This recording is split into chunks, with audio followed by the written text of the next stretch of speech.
ಆತ್ಮೀಯ H16 news ಅರ್ಥಾತ್ ಸೀತಾರಾಮ್ ನ್ಯೂಸದ ವೀಕ್ಷಕರೇ, ನಾನು ನಿಮ್ಮವ ಎಂ ಆಯುಧ ಮಲ್ಲಪ್ಪ ಜೊತೆ ಅವರು. ತಾವು ಈಗ ಸುದ್ದಿಗಳ ಲೋಕಕ್ಕೆ ಎಂಟ್ರಿ ಹೊಡಿತಾ ಇದ್ದೀರಿ.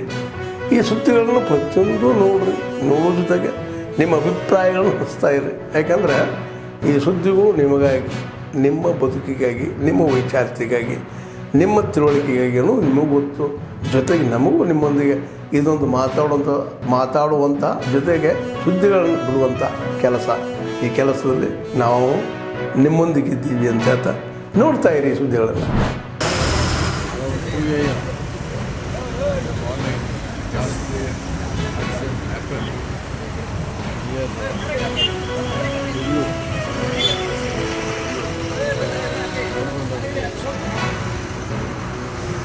Container crossed the median, hit a moving bus.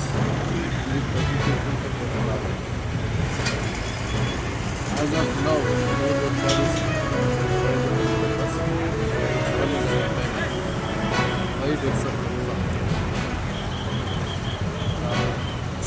Otherwise, 3 are missing. We are tracing them. Hopefully, they are alive. All of us watching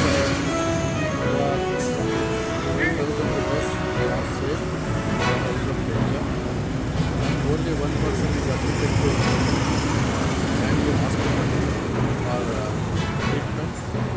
It said that he is having 50% chance. Otherwise, all the this accident probably happened because of the negligence of this container driver.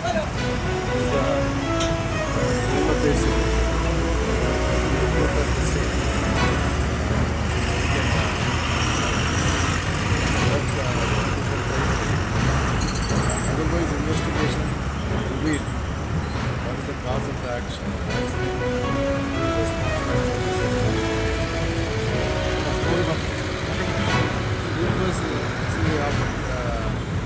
After this with the Seabird bus, in turn it has hit another bus carrying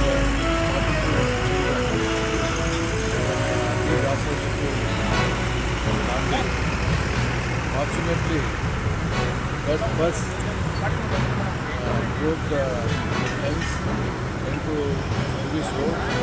No one is injured. Very fortunate. And all 42 kids, children are hale and healthy. Travel further to the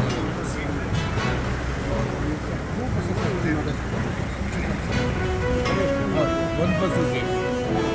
One bus is already passed. ಯಾವುದನ್ನು ಮಾತಾಡಿದ್ರು case ಹಾಕಬಹುದು ಅನ್ನೋ ಒಂದು ಕಾಯ್ದೆಯನ್ನು ಇವರು ಜಾರಿಗೆ ತರ್ತಾರೆ ಅಂತ ಹೇಳಿದ್ರೆ ಇಡೀ ಭಾರತೀಯ ಜನತಾ ಪಾರ್ಟಿ ಇದನ್ನು ಅತ್ಯಂತ ಉಗ್ರ ರೀತಿಯಲ್ಲಿ ವಿರೋಧಿಸುತ್ತದೆ. ಒಂದು ಕಾಲದಲ್ಲಿ 1970ರಲ್ಲಿ ಈ ದೇಶದಲ್ಲಿ ತುರ್ತು ಪರಿಸ್ಥಿತಿ ಬಂದಂಥ ಸಂದರ್ಭದಲ್ಲಿ ಇಂದಿರಾ ಗಾಂಧೀಜಿಯವರು ತುರ್ತು ಪರಿಸ್ಥಿತಿಯನ್ನು ಹೇರಿದಂಥ ಸಂದರ್ಭದಲ್ಲಿ ಯಾವ ರೀತಿಯ ಅಘೋಷಿತವಾದಂಥ ಜನಜೀವನ ಅತ್ಯವಶ್ಯವಾಗಿತ್ತು ಅನ್ನೋದನ್ನು ಅವತ್ತಿನ ಜನ ಇವತ್ತಿನವರೆಗೆ ಮಾತಾಡುವಂಥದ್ದನ್ನು ನಾವು ಕೇಳಿದ್ದೇವೆ. ಮತ್ತೆ ಅತ್ಯಂತ ಒಂದು ವೈಭವೀತವಾಗಿ ನಡೆಸಿದ್ದ ಈ ರಾಜ್ಯದ ಜನತೆ, ನಮ್ಮ ರಾಜ್ಯದ ಆಡಳಿತ ಯಾವ ರೀತಿ ಇತ್ತು ಅಂತ ಅನ್ನೋದನ್ನ ಒಂದಷ್ಟು ಮೊದಲು ನೋಡಿದಾಗ ಈ ರಾಜ್ಯವನ್ನು ಆಡಳಿತ ರಾಜಕೀಯ ರಹಿತವಾಗಿ ರಾಜ ಮಹಾರಾಜರು ಆಡಳಿತ ಮಾಡಿದಂಥ ಸಂದರ್ಭದಲ್ಲಿ ಯಾವ ರೀತಿಯ ಒಂದು ಸುಖಿ ಜೀವನದಲ್ಲಿ ಇದೆ ಈ ರಾಜ್ಯದ ಜನತೆ ಬಾಳ್ತಾ ಇದ್ದರು ಅನ್ನೋದನ್ನ ನಾವೆಲ್ಲರೂ ಕೇಳಿಕೊಂಡಿದ್ದೇವೆ. ಇವತ್ತು ಮತ್ತೆ ಯಾವಾಗ ಈ ದೇಶಕ್ಕೆ ಸ್ವಾತಂತ್ರ್ಯ ಸಿಕ್ಕಿತ್ತು ಅವತ್ತಿಂದ ಈ ದೇಶವನ್ನು ಆಡಳಿತ ಮಾಡದಿದ್ದಂತ ಈ ಕಾಂಗ್ರೆಸ್ ಸರ್ಕಾರ ಅವತ್ತಿನ ಕಾಲದಲ್ಲಿ ಒಂದು ಒಳ್ಳೆಯ ಆಡಳಿತವನ್ನು ಕೊಡಬಹುದು ಅನ್ನೋ ಉದ್ದೇಶಕ್ಕೋಸ್ಕರ ಜನರು ಕಾಂಗ್ರೆಸ್ ಅನ್ನ ಆಶೀರ್ವಾದ ಮಾಡಿದ್ರು. ಆದ್ರೆ ತದನಂತರ ವರ್ಷಾನುಗಟ್ಟಲೆ ಕಲಿತಾ ಇವತ್ತು ಕಾಂಗ್ರೆಸ್ಸಿನ ಪರಿಸ್ಥಿತಿ ಎಲ್ಲಿಗೆ ಮುಟ್ಟಿದೆ ಅಂತ ಹೇಳಿದ್ರೆ ಈ ರಾಜ್ಯದಲ್ಲಿ ಸರಿಸುಮಾರು ಅನೇಕ ಸರಿಸುಮಾರು 22 ರಾಜ್ಯಗಳಲ್ಲಿ ಇವತ್ತು ಆಡಳಿತ ಮಾಡ್ತಾ ಇರುವಂತದ್ದು ರಾಜಕೀಯವಾಗಿ ಯಾವುದು ಅಂತ ಕೇಳಿದ್ರೆ ಅದು ಭಾರತೀಯ ಜನತಾ ಪಾರ್ಟಿ.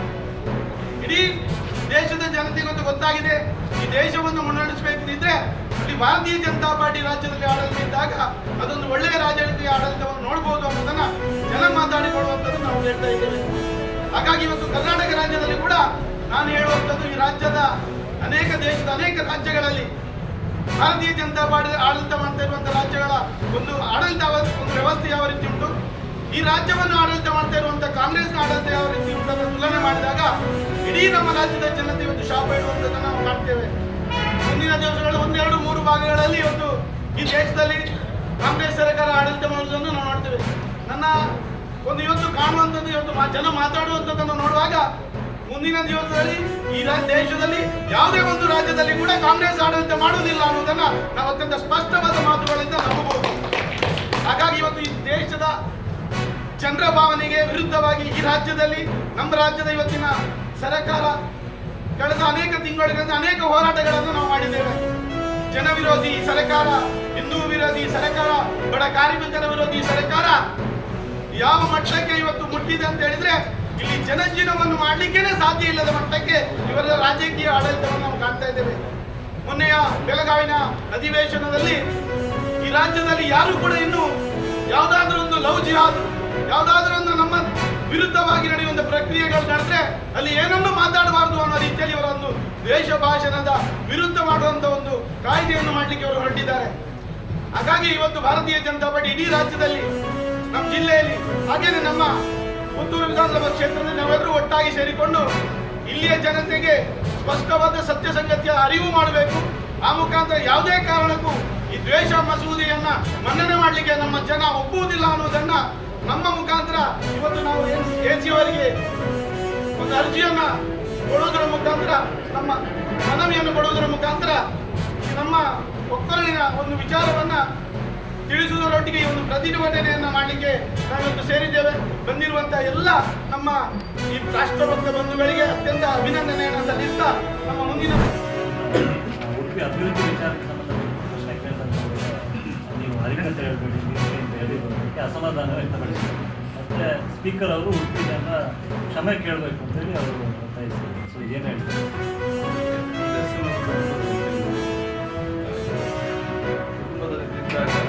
ಚೆನ್ನಾಗಿ ನಡೆಸ್ಕೊಂಡು ಹೋಗೋ ಜವಾಬ್ದಾರಿ ಪ್ಲಸ್ ಸಂಬಂಧ ನನ್ನ ಜವಾಬ್ದಾರಿ. ಅದರ ಒಳಗೆ ಏನಾಗಿದೆ ಆಗಿದೆ, ಅದರ ಹೊರಗೆ ಮಾತಾಡೋಣ ಇಷ್ಟಪಡ್ತೀನಿ. ನಾನು ದಕ್ಷಿಣ ಕನ್ನಡ ಕರಾವಳಿಗೆ ವಿಶ್ವೇಶ್ವರ ಗೌರವ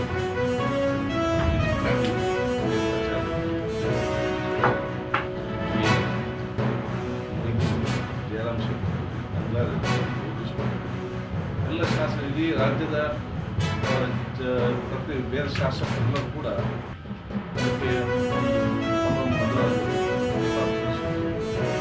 ಬೇರೆ ರಾಜ್ಯದ ಎಲ್ಲರೂ ಕೂಡ ಒಂದು ಗೌರವಪೂರ್ವಕವಾದಂಥ ಅತ್ಯುತ್ತಮವಾದ ಒಂದು ಸೌಜನ್ಯದ, ಸಜ್ಜನಿಕೆಯ, ಸರಳತೆಯ ಶಾಸಕರೆಂಬ ವಿಶೇಷ ಗೌರವ ಕರಾವಳಿಯವರಿಗೆ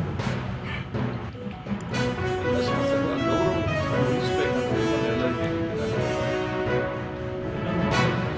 ಯಾಕಂದರೆ ಬೇರೆಯವ್ರು ಬಂದು ಆಗಿ ನಮಗೆ ಹಿಂದೆ ಆಗಿತ್ತು ಹೀಗೆ ಹೀಗೆ ಇರುವಾಗ ಅದು ನಮಗೆ ಸ್ವಲ್ಪ ನೋವು.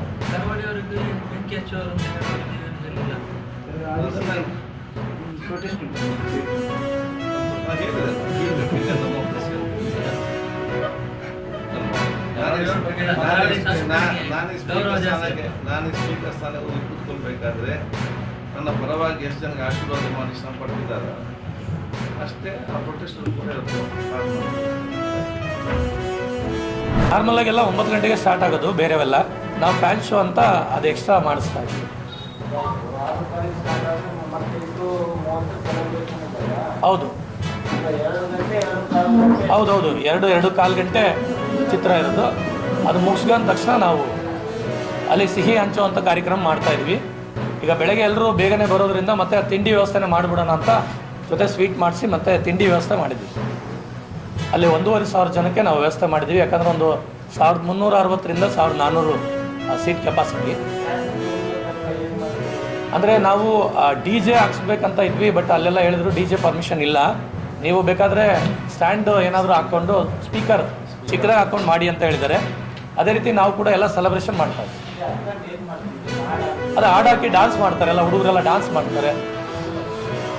ಮತ್ತು ಕಿಚ್ಚ ಸುದೀಪ್ ಅವ್ರ ಭಾವಚಿತ್ರ ಎಲ್ಲ ಇಟ್ಕೊಂಡು ಅಲ್ಲೆಲ್ಲ ಒಂದು ಡ್ಯಾನ್ಸ್ ಮಾಡೋದ್ರ ಮುಖಾಂತರ ಸೆಲೆಬ್ರೇಷನ್ ಮಾಡಿ ನಾವು ಅದ್ದೂರಿಯಾಗಿ ಒಂದಿನ ಮುಂಚಿತವಾಗಿ ಅವ್ರನ್ನ ವೆಲ್ಕಮ್ ಮಾಡೋದಕ್ಕಾಗಿ ಅದು ಮಾಡ್ತಾರೆ.